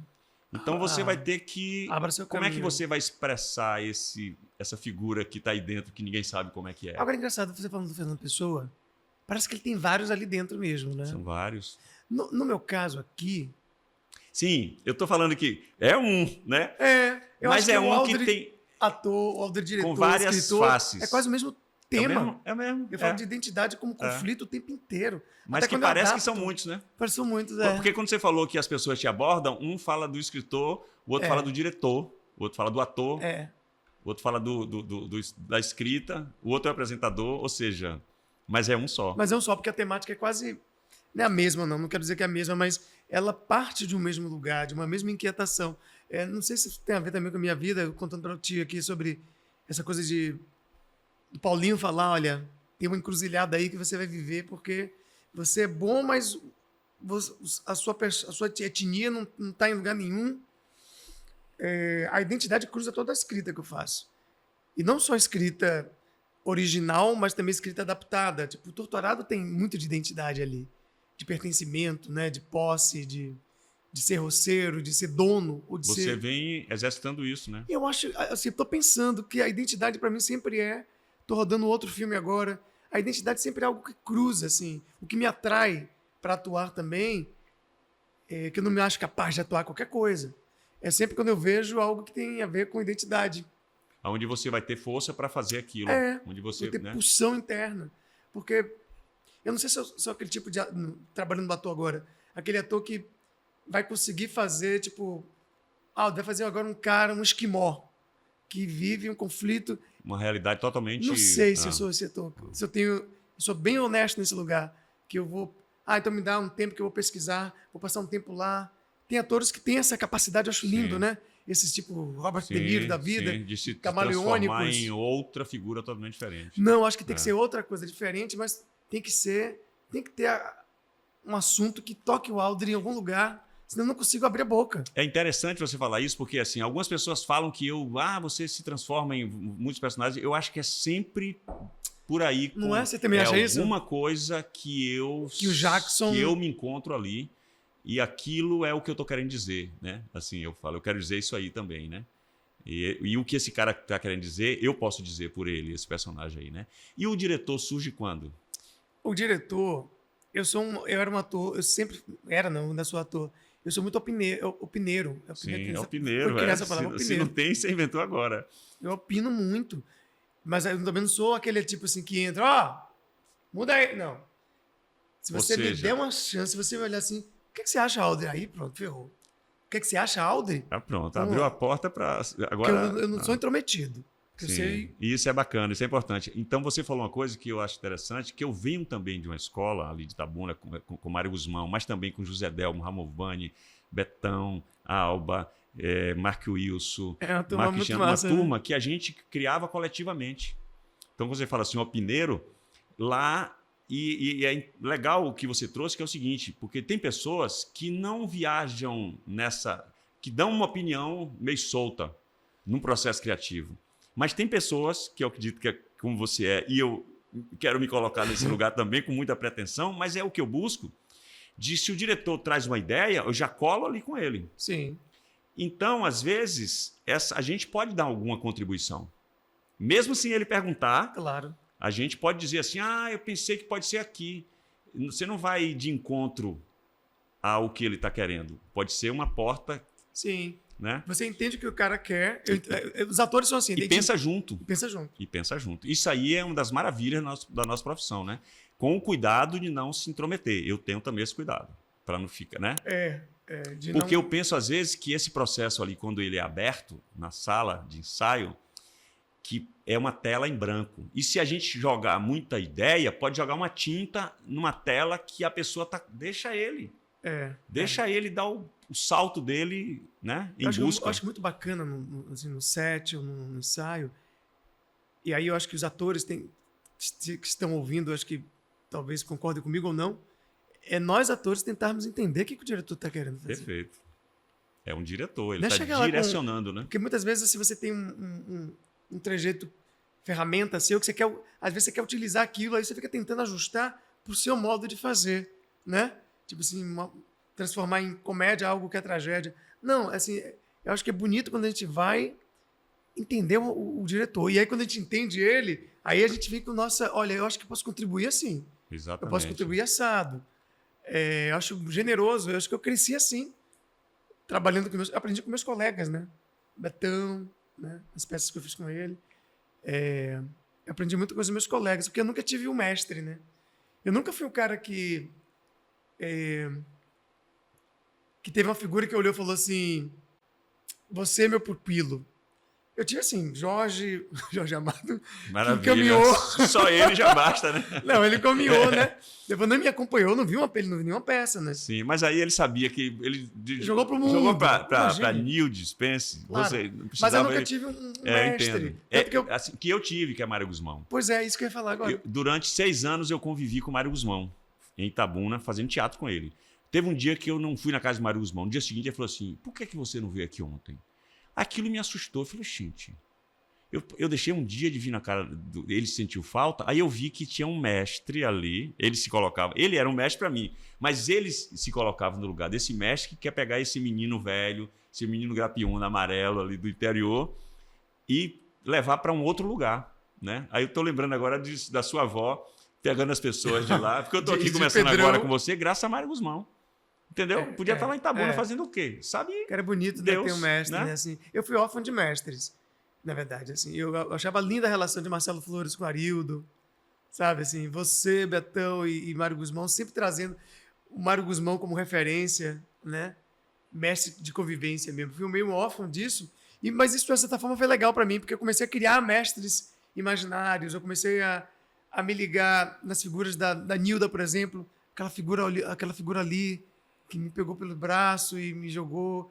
Eu comecei a ler figuras como Kafka e dizer, poxa, que interessante esse cara falar do confinamento. Eu fui criando mestres que já não estão mais aqui, né? E para mim são todos mestres. Mas assim, essa figura física presencial, terrestre, não ancestre, ali, eu não tive mesmo, assim. E não estou numa queixa, não, só estou constatando. E talvez isso tenha provocado esse lugar também de multiplicidade e de respeito para o lugar do outro, assim, quando eu falo de entender e respeitar o diretor. É quando você pergunta quando é que você quer ser diretor, é quando a opinião não cabe mais em mim. Aí eu comecei a querer dirigir. Quando eu comecei a ver trabalhos, até escritos por mim, no palco, funcionando super bem, mas o Alder pensando, mas e se fosse diferente? Aí o diretor já começa a aparecer, né? Começa a aparecer, porque fica uma ideia que fica ali maturada, que dá vontade de que ela aconteça. E o diretor é exatamente isso aí que você falou, porque é o seguinte, se você pegar o mesmo texto e der para 10 diretores, cada um vai fazer um espetáculo diferente. Exatamente. Ou seja, todos bons, inclusive. Está pronto ali o que você viu. Mas e se for diferente? E uma obra pode ter várias direções. Então não é no sentido de fizeram errado, quero fazer certo. Não, eu quero ver uma outra versão. E o teatro grego funcionava assim, né? As pessoas sabiam aquela peça. E queriam ver como era que ela ia ser contada, aquela história. Exatamente. Né? Isso é Os maravilhoso. mitos já né? existiam todos na visão de Eurípides, na visão de Sófocles. Né? Exatamente. Então, é isso mesmo. E ali são dramaturgos, diretores praticamente, na visão deles. Eu acho que todo dramaturgo é um pouco diretor. E eu percebi isso quando eu comecei a escrever, e as rubricas que eu escrevi eram as rubricas de direção. Tanto que o Márcio Meirelles várias vezes falava, por que você botou isso aqui? Eu falei, o quê? Um abraço de 3 segundos. 1, 2, 3, sai. Eu falei, não, porque eu quero que seja uma coisa do... É o diretor. Aí ele falou, mas e se eu quiser que fique longo? Aí você, tudo bem. Mas ali era o diretor escapulindo. Cenário, material de cenário eu boto. As paredes de Namíbia eu botava no texto. Paredes brancas de acrílico.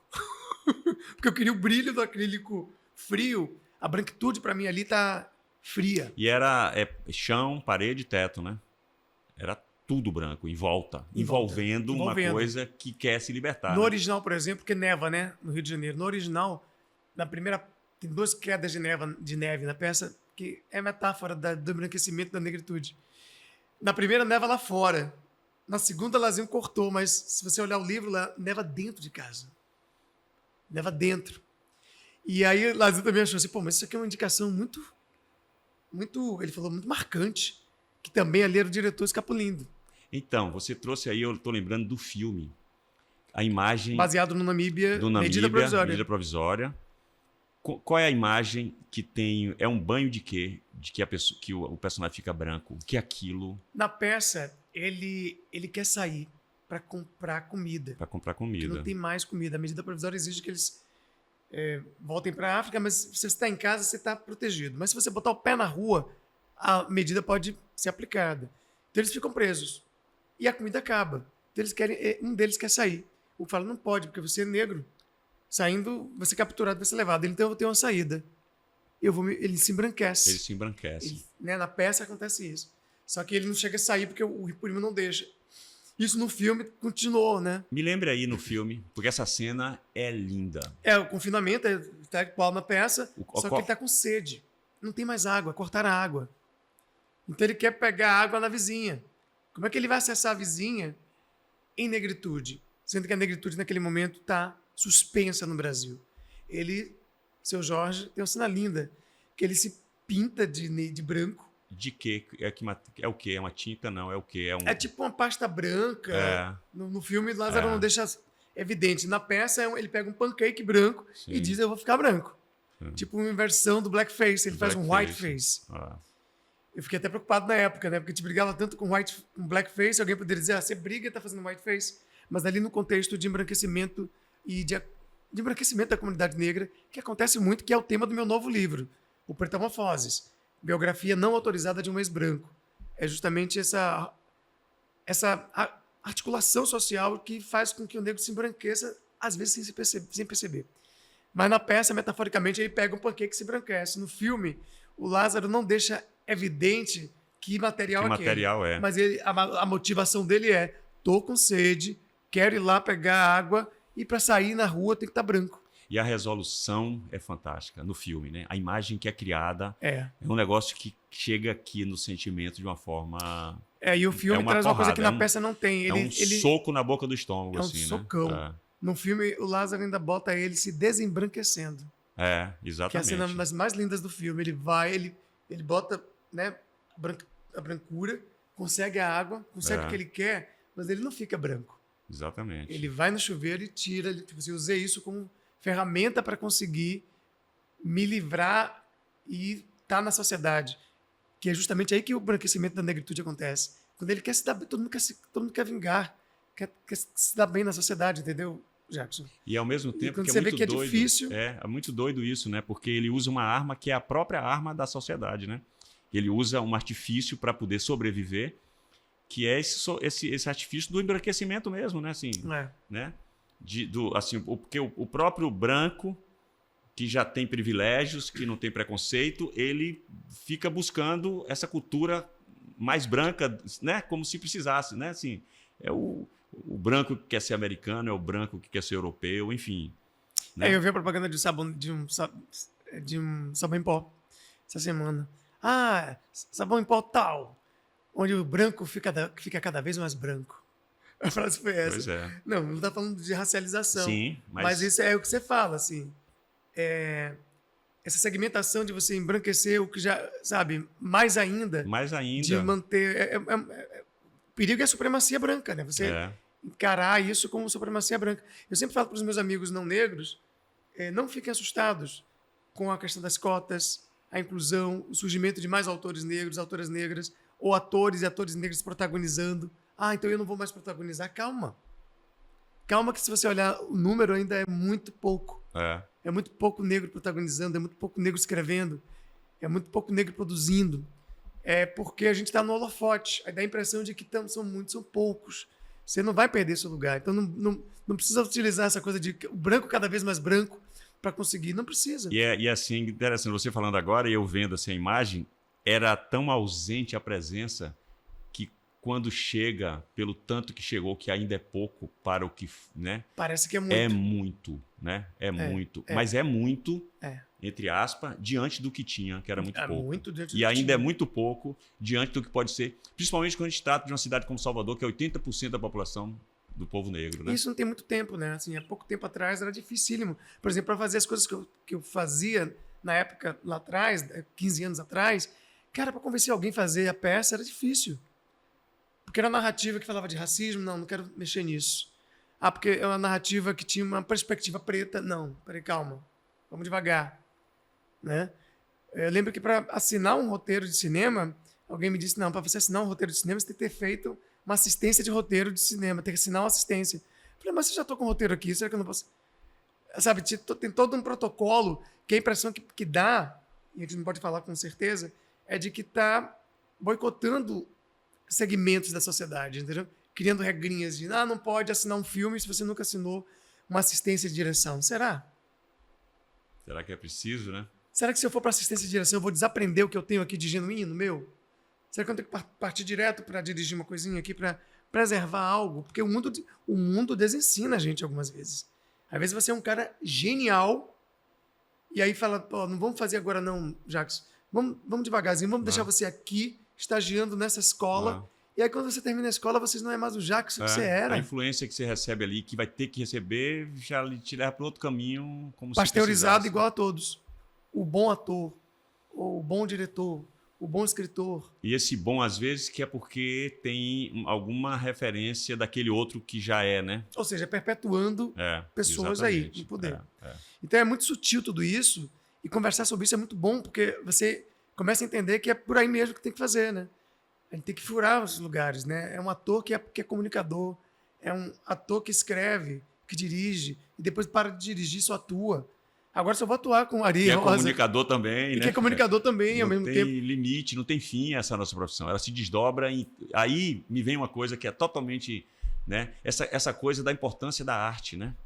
Porque a arte dá para o ser humano a possibilidade dele se desdobrar em tantas coisas que o ser humano é capaz de fazer. E, às vezes, pessoas que nunca tiveram acesso à arte, mas têm ali dentro infinitas possibilidades. As portas estão todas fechadas e a arte vem e abre várias portas. Abre e né? aproxima, né? Quem é que fala aquele cara? Não gosto de citar muito esses filósofos, não, mas é que é Schopenhauer, né? Que fala da síndrome do porco-espinho. Que a gente precisa do aquecimento do outro, né? A gente precisa do aquecimento. A gente precisa estar com o coletivo. Só que ele fala que é a síndrome do porco-espinho que a gente se aproxima, fere. Né? A aproximação, o casamento é um pouco isso. É quando você consegue se ferir e, ao mesmo tempo, ir curando ali, né? Mas a aproximação fere. Mas ele fala uma coisa bonita, esse cara, dentre outras coisas que eu não gosto, que tem essa síndrome do porco-espinho, mas que ele traz a arte como a única possibilidade de aproximação sem ferimento. Que maravilha. Que bom você trazer isso agora, porque, né? É o que a gente assim, é o que a gente está falando aqui, né? Dos seus desdobramentos, assim, das suas expressões. Vamos falar de Torturado, porque eu não sei quanto tempo a gente está conversando aqui. Se deixar, a gente não para. Eu não sei se o povo ali, né, vai ficar tão, né? Vamos chegar em Torturado, então. Você falou há poucos instantes que você começou a fazer a adaptação desse livro para o teatro durante a pandemia? Durante a pandemia. A ideia surge ali dentro, né? Durante mesmo, não é que você começou e aí chegou a pandemia. Olha que interessante, né? Durante. Assim, para quem pôde aproveitar a pandemia, né? Que foi uma experiência assim única, né? É. Né? A gente conhece a obra durante a pandemia, né? Eu conheci a obra durante a pandemia e na época eu estava com um projeto de fazer uma comemoração dos 10 anos de Namíbia. Fernanda Bezerra comprou essa ideia de fazer os 10 anos de Namíbia. E aí, naquele processo de criação, de remontar a peça, ela trouxe essa ideia para a gente. Aldri, que tal a gente fazer uma peça com Torturado? Eu falei, acho genial. Agora tem que comprar os direitos. Aí a gente compra juntos.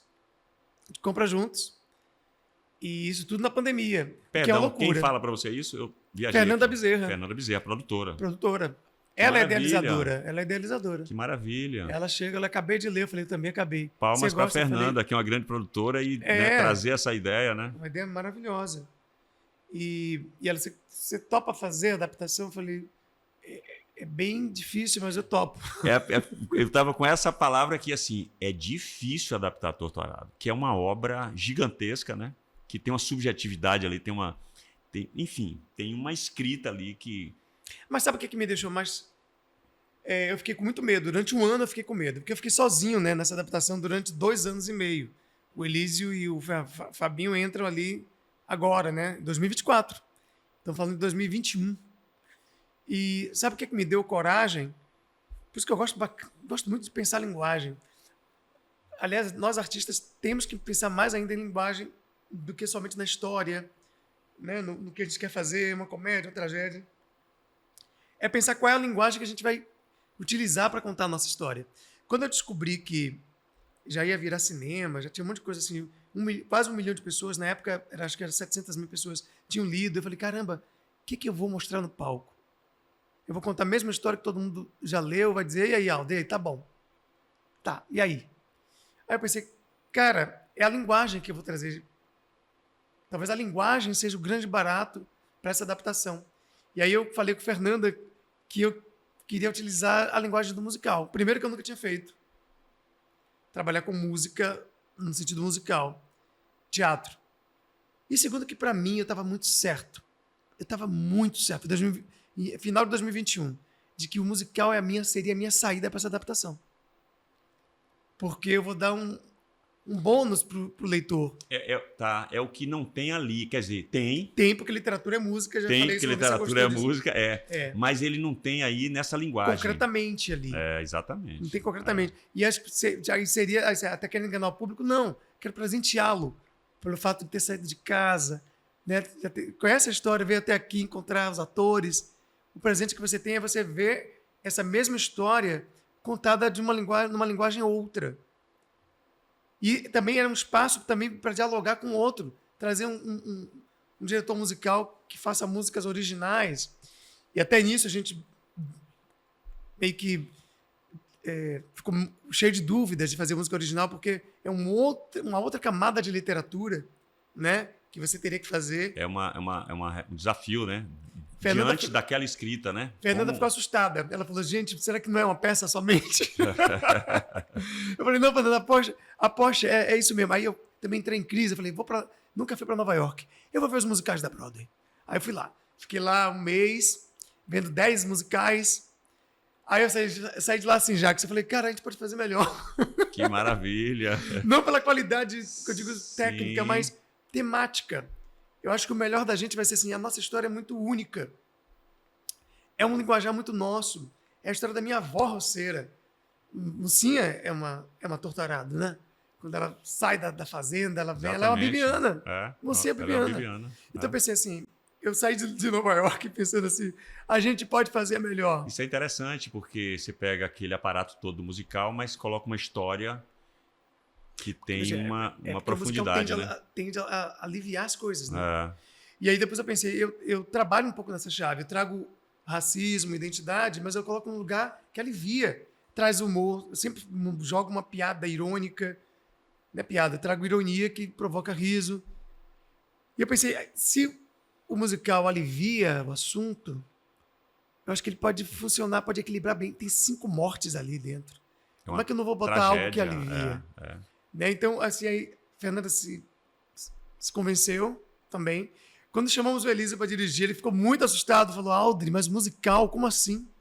Com esse tema, né? Com esse Que tema. já começa com a cena da Belonísia, aquela cena que é um negócio Ele impactante, falou né? que é quase impossível. É. Ele falou para mim, eu falei, Elísio, mas é nesse lugar que a gente vai chegar.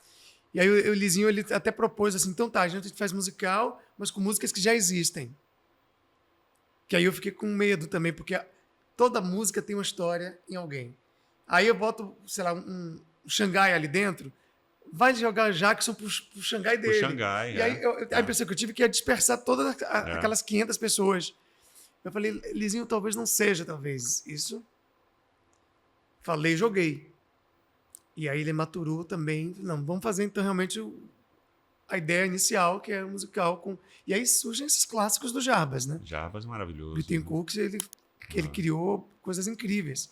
Então a gente fez a dramaturgia, ele entra na dramaturgia também, o Elísio e o Fabinho, e a gente cria uma dramaturgia que a gente cria cisões para Jarbinha preencher. Teve cenas que a gente não escrevia, aqui você conta com a música. A narrativa é ele que faz com a música. Com a música. Aqui... Isso é bacana no musical, porque ele entra para o personagem continuar contando a história, né? Exatamente. Através do canto. Senão vira apenas um adorno. E não é.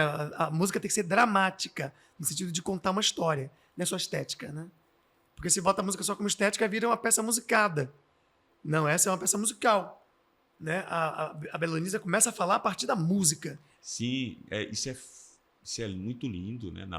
Quando eu assisti a peça, porque no livro ela não fala, não é? E aí aquela fala, que eu não vou falar aqui para as pessoas, né? Que está aqui, que é aquilo. Aí eu chorei, não tem como. E que atriz é aquela? Que atriz genial, maravilhosa, né? Um elenco fantástico. E aquela menina dá uma beleza para esse personagem, assim. Bárbara Sut. Carioca, né? Grande Ela atriz. traz um encantamento para a personagem que é impressionante. Encantamento, encantado, né? É. Não, aliás, acho que essa metáfora do Itamar é a prova de que o silêncio no sentido de ideias, de fala, não existe. Você pode cortar a língua de alguém. O João Baldo faz isso com o Feliciano em Viva o Povo Brasileiro. Viva o Povo Brasileiro. A gente pode tentar silenciar as pessoas, mas na verdade o silêncio, nesse sentido, ele não existe. Isso não é silêncio. Isso não é silêncio. Silêncio é uma coisa mais poética e bonita. Você corta a língua de alguém, mas o pensamento dela está ali, falando. Mas na peça, ela usa a palavra mesmo, falada, não é?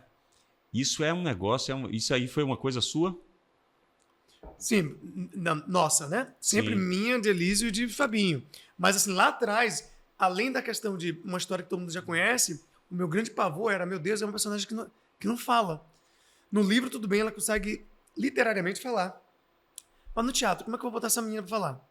Vai ser que nem a mudinha do Brecht, que não fala mesmo, mas fala. Eu fiquei com os meus colegas tentando entender como é que a gente ia transformar aquilo ali, aquela narrativa, em mudez.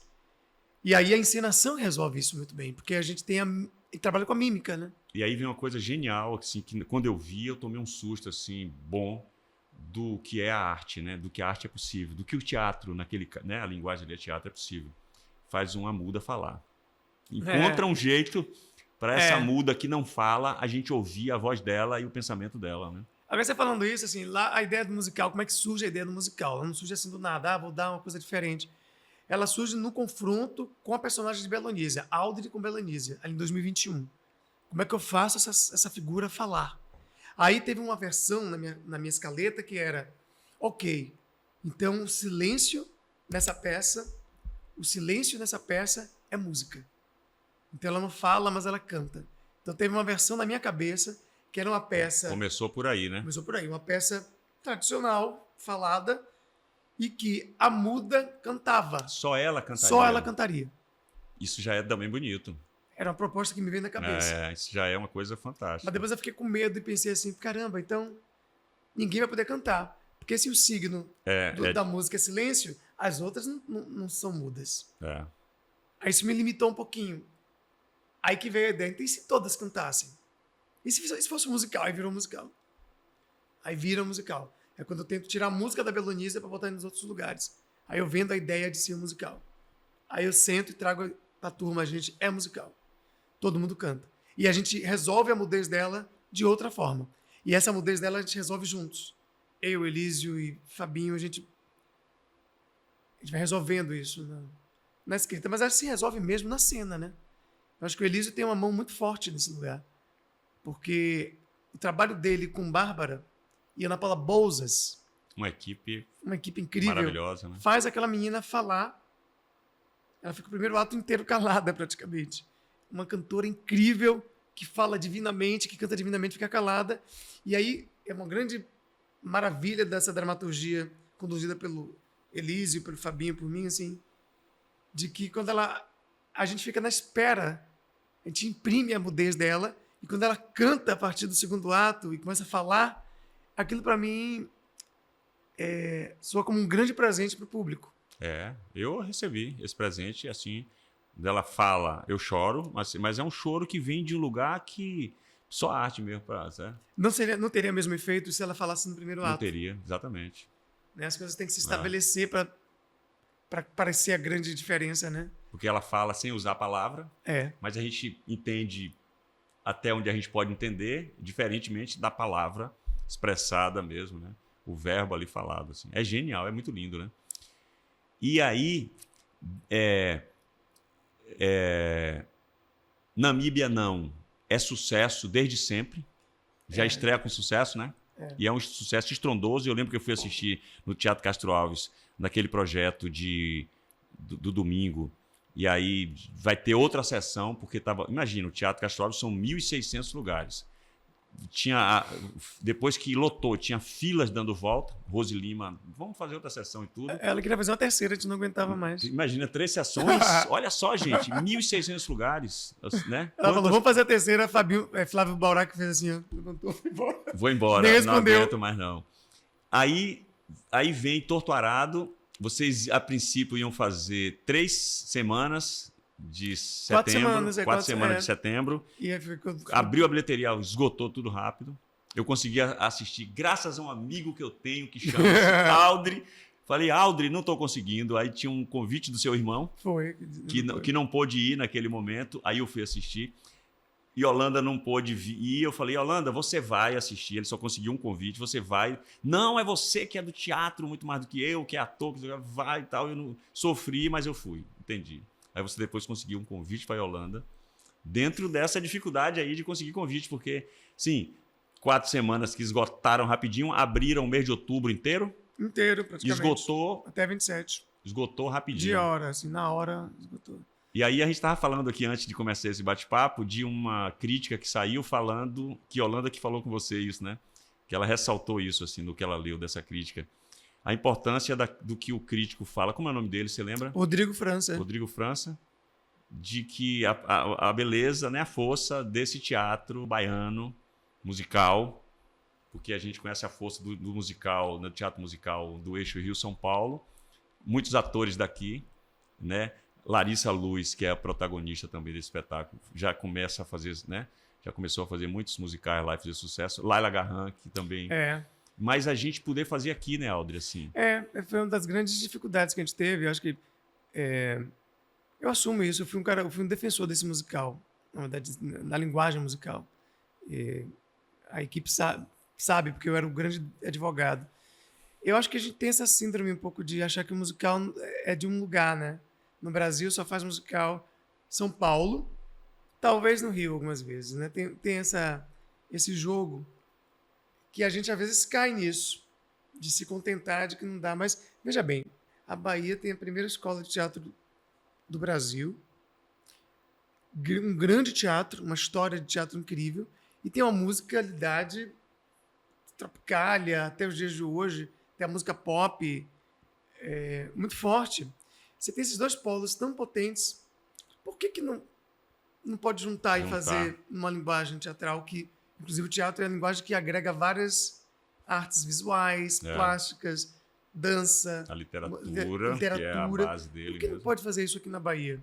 A gente fez muito pouco de musical.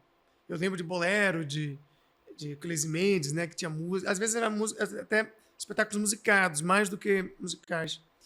E aí tem Fábio Espírito Santo, que fez um musical ali no final de 2018, se eu não me engano. Eu não entendi até hoje por que a gente não fez. A gente fez a Axé Music, né? Por que não faz a Axé Broadway? Vamos inaugurar a Axé Broadway. Potencial para isso temos muito, né?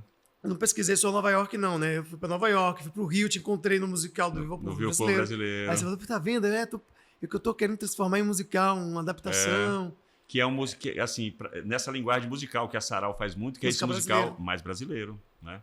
Tem o Gustavo Gasparani também, que fez uns musicais bem brasileiros ali, adaptando Otelo. Quem é ali, Aldrin?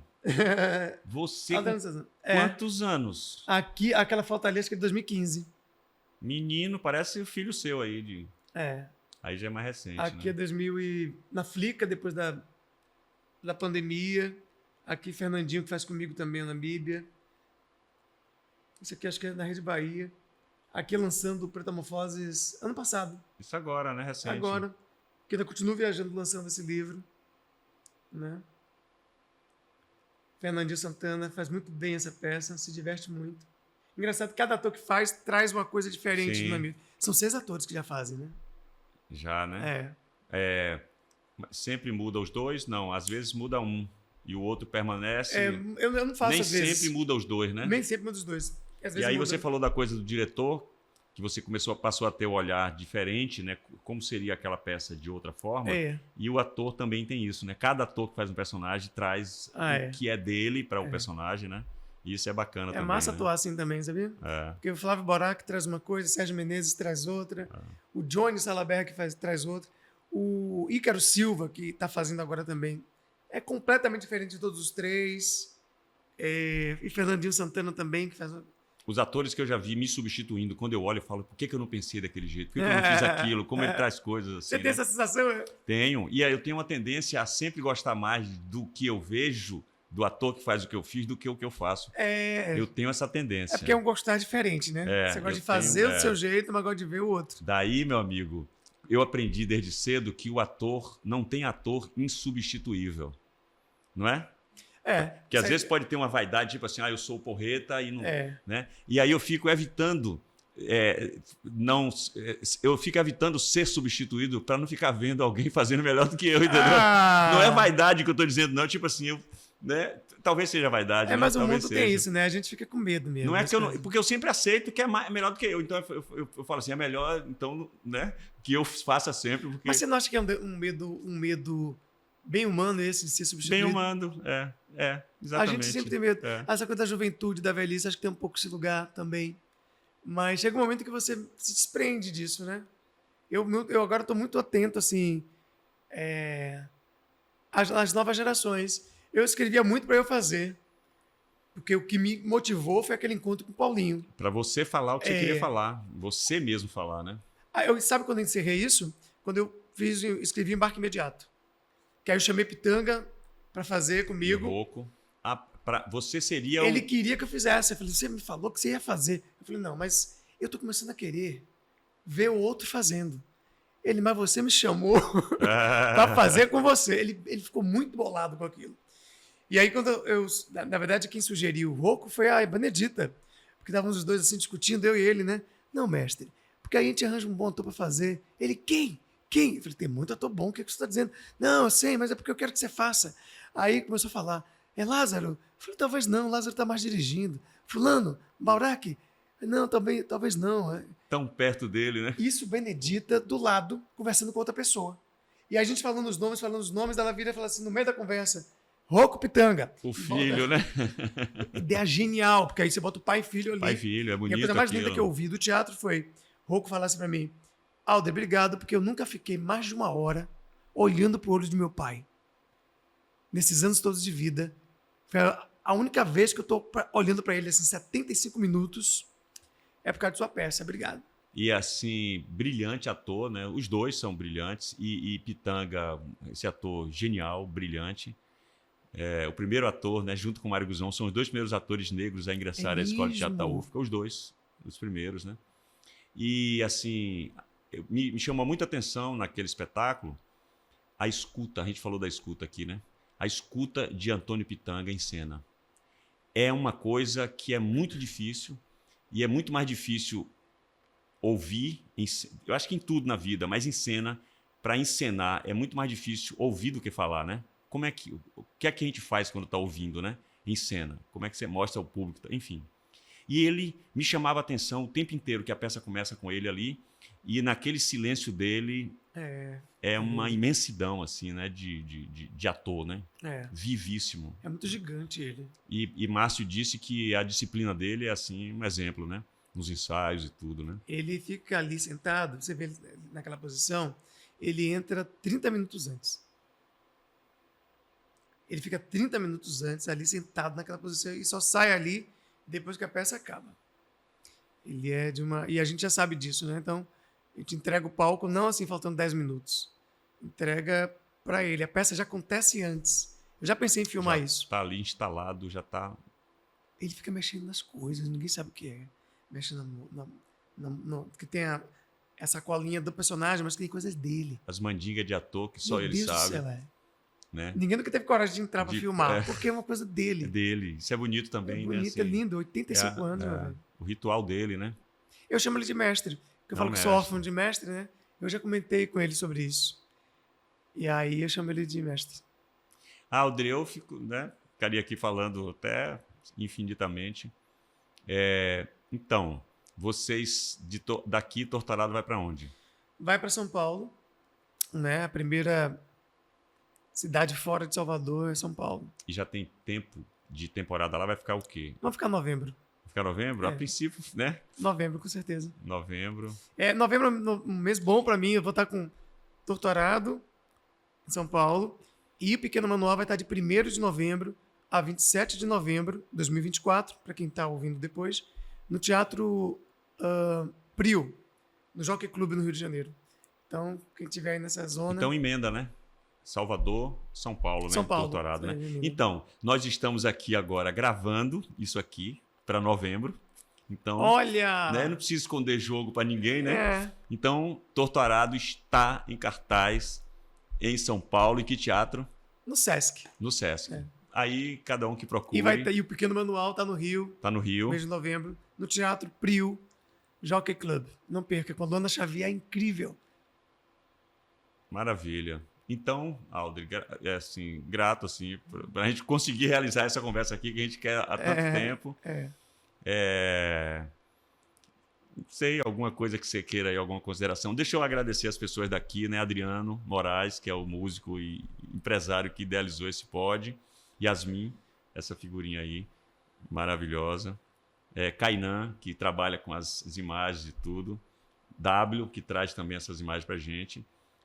Luciano Suede, junto com o Adriano, que idealizaram. E Yolanda, que está sempre, né, pensando aqui também várias coisas. Pitoco, que faz a produção aqui também. Acho que são essas pessoas, certo?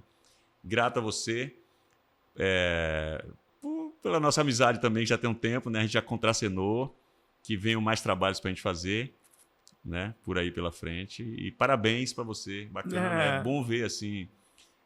uma pessoa tão jovem e com uma vida, né, com uma carreira tão bem estruturada e que seja daí para muito mais.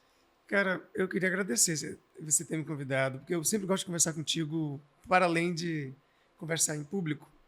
A conversa privada nossa, que é igual a essa aqui, é sempre uma conversa com muito respeito, com muita sensibilidade para o que está sendo dito, né? A gente está perdendo o instante, né? Não sei se você está percebendo isso. É verdade. O instante está sumindo, porque o instante está virando o digital, que eu amo o digital. Eu amo essa inteligência artificial, mas a gente vai ter que encontrar um modo moderado, né, de lidar com isso, porque os instantes estão sumindo. Os instantes de conversar, sei lá, no amarelinho do Rio de Janeiro, olhando no olho. Depois da peça, Depois da peça. Eu acho que está sumindo mesmo. A gente sabe que isso está sumindo. Então, chamar para conversar em público, para além de dizer assim, gente, é meio paradoxo, porque a pessoa está vendo, inclusive, no digital. Olha como é bacana você estar conversando frente a frente com o outro. Olho no olho, olho né? No olho. E você falou dessa coisa do medo da substituição, né? Eu achei bonito essas coisas que surgiram aqui na nossa conversa, os medos, né? Aconteceu aqui subliminarmente eu falando de um medo de invisibilização. Ainda mais quando eu vou descobrindo essas personagens negras, né, ou essas lacunas na vida do Mário, ou um personagem que eu acabei de descobrir agora, nem vou falar o nome dele agora, mas senão vai abrir uma discussão. Surgiu essa coisa do medo dessa invisibilização, o medo da substituição. Acho que a gente tem que falar mais sobre os nossos medos dessa maneira. Acho muito lindo. E eu acho que esses encontros assim no podcast são bem bacanas porque a gente não está preso a uma regra, a gente vai podendo fluir sobre essas questões. E para finalizar, achei muito lindo que a gente descobriu juntos aqui essa coisa de que, trazendo aquele pensador alemão, né? Sem ser colonial, mas é um pensamento lindo, de lembrar que a arte consegue aproximar as pessoas sem ferimento. Sem ferimento. Eu achei bonito lembrar disso aqui contigo. Nessa conversa que eu retomei isso. Que fala da síndrome do porco-espinho, mas que a arte está aí para... Não tem espinho, né? Não tem. E a gente fala de dores, fala de terras que são, né, posse de terra, escravização moderna, racismo, identidade. Mas a gente fala de tudo isso e, no final das contas, todo mundo sai feliz do teatro. Foi bom lembrar disso aqui, conversando contigo. E você é um grande artista.